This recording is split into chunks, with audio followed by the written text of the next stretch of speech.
relax, be cool.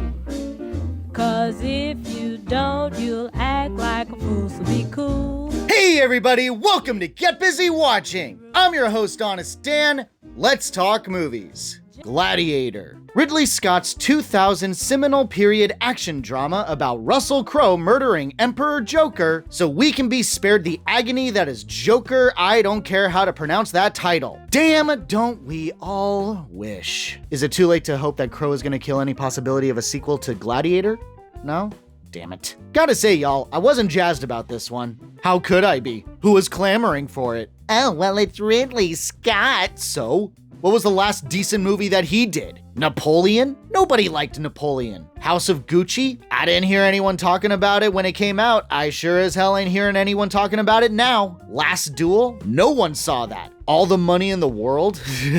Remember that one? It's decent enough, I guess, but I don't remember too much of it. Alien Covenant? The less said about that monstrosity, the better. The Martian? That's literally his last great movie, which was nigh on 10 years ago. And even that doesn't compare to most of his early works. I think the dude is spent. Something's telling me this isn't gonna change my mind. But fine. I saw it. I gave it a chance. So let's see how I feel about it. This is my honest opinion of Gladiator II.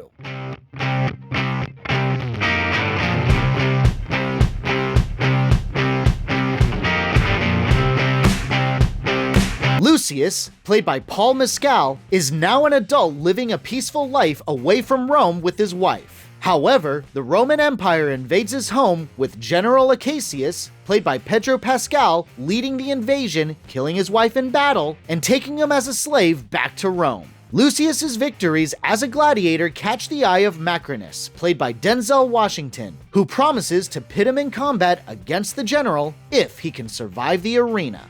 Whose head could I give you to satisfy your fury? The general will do. In the middle of this thing, all I can think about was,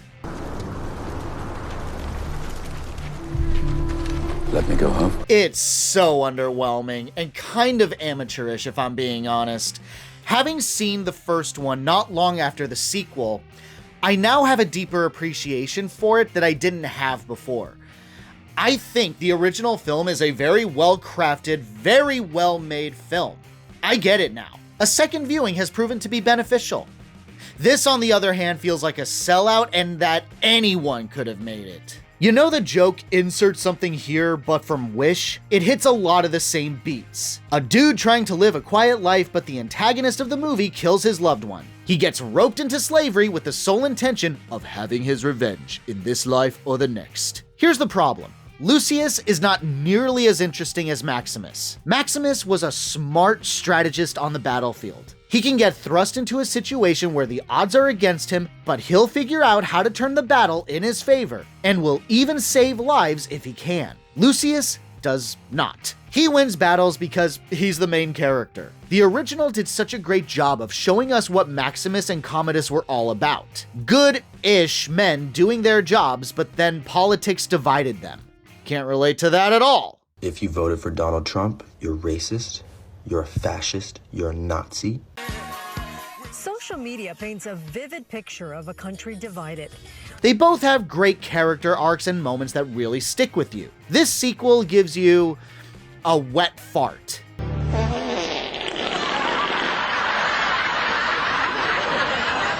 Another big downgrade, there's no central antagonist. One would think, based on the formula that it's clearly not deviating from, that honor would go to Pedro Pascal, since he led the troops that wound up killing Lucius's wife. But no, he's the misunderstood villain. The one that did his thing is a decorated hero of Rome's army, but got screwed over by the cartoon Emperor brothers. So by now you're wondering, well, why wasn't Pascal the protagonist of the story, since he's basically Maximus from Wish? What an excellent question, viewer.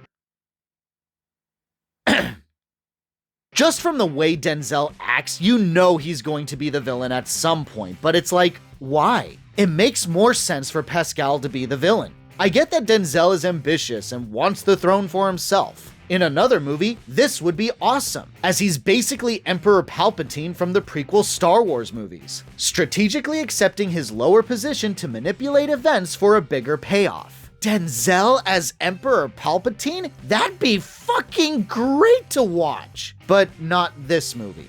Not when there's already enough villains vying for the spotlight and none of them really succeeding. And of course, there's the aforementioned cartoon Emperor brothers. When I describe them like that, I'm barely kidding. They make Kuzco look like a dramatic character. And frankly, this is where my sole source of enjoyment came from. They were hilarious, hammy, and over the top. I just about hated this movie if they weren't on screen. Sure, none of it feels like it belongs in the Gladiator mythos, but it was all I could find in the way of entertainment. Even some of the action scenes were subpar. Let's do a compare and contrast with 3 specific action scenes. Starting with the opening battles, G2 is heavily CG'd and just doesn't look good. In the original, this is a real location. Those are real extras and stunt dudes lining up for war. And any and all CG is super subtle. Here's the first battle arena scene in G2. CGI monkeys. How do they look this bad and unnatural? How did we go from the reimagined Planet of the Apes movies to this? Here's the fight scene between Maximus and the undefeated Gladiator dude. Those tigers don't look very computerized. If they are, then that's some damn good CG work, but I'm guessing not. A combination of well-trained animals in very controlled environments and puppetry for the close-up stabbing of the big cat. And finally, there's G2's Arena Ocean Battle. Not only copying another scene from the original, recreating a famous battle that doesn't end the same way, but it's full of CGI ridiculousness. I mean, hand me an Xbox controller and I would imagine this would be fun to play through, but not so much fun to watch. First of all, where would they even get that much water? And again, CG sharks. Compare this to the chariot scene that it clearly ripped from. Those chariots, they're not CG. Any and all effects are short and subtle. See what's going on here? Too much CG. What makes the OG hold up is the practical effects and old school filmmaking. By throwing too much CG, you've effectively made a Marvel movie, which is hilarious because Ridley Scott has gone on record to say that he isn't a fan of the superhero genre, declined several offers to direct them, claiming them to be boring, and good stories are driven by characters. Yes, Ridley. Yes, they are, sir. You are absolutely right. Well, did you realize that your current sequel is about on par with those boring, non-character driven superhero flicks? Seems like it's up your alley these days, my dude. And now it's just hit me. This thing went full Terminator 3. Consider for a moment, Maximus died, giving a rousing speech about what Rome could be. Further adding to the power of his actions, people helped carry his body to symbolize a more unified Rome. While the ending is fairly ambiguous, it ends on a note of hope for a brighter future. But then the cash grab sequel has to stumble in and undo all of what the original set out to accomplish. That unified Rome is literally divided, and not so subtly exemplified by the cartoon Emperor brothers. Yes, this is what people would have wanted to see in a sequel. Nobody wanted to see a sequel! So I've bitched and moaned long enough. There's gotta be something that I like about this, right? I mean, aside from the cartoon emperors and the Disney-esque action scenes and the wildly out-of-place acting from Denzel. Oh man, that's its own argument. I guess I like seeing Connie Nielsen again, but again, this feels like a superhero movie, and she was both better and more memorable in the actual superhero movie that she was in. So I don't know what to tell you, man. It's not like she's a bad talent to have. She clocked in and did her job very well. But again, Wonder Woman exists. And the first Gladiator exists. Ridley, are you sure you don't want to do a superhero movie? Oh, I do like seeing Derek Jacobi again. He's a cool white dude. I like him. And Pedro, you know what? No, I'm taking that one back. He's basically non-black Samuel L. Jackson. Like, the dude's in everything. I'm kind of tired of seeing him. Love you, dude. You're mostly a great actor, but I don't need to see you in everything. It's okay to not work once in a while. I got nothing, y'all. This was a glorified remake, and it is very drunk and very belligerent, and seriously should have been bisected by a chariot. Just why? No one needed this, and fewer people are liking it. So what was accomplished here?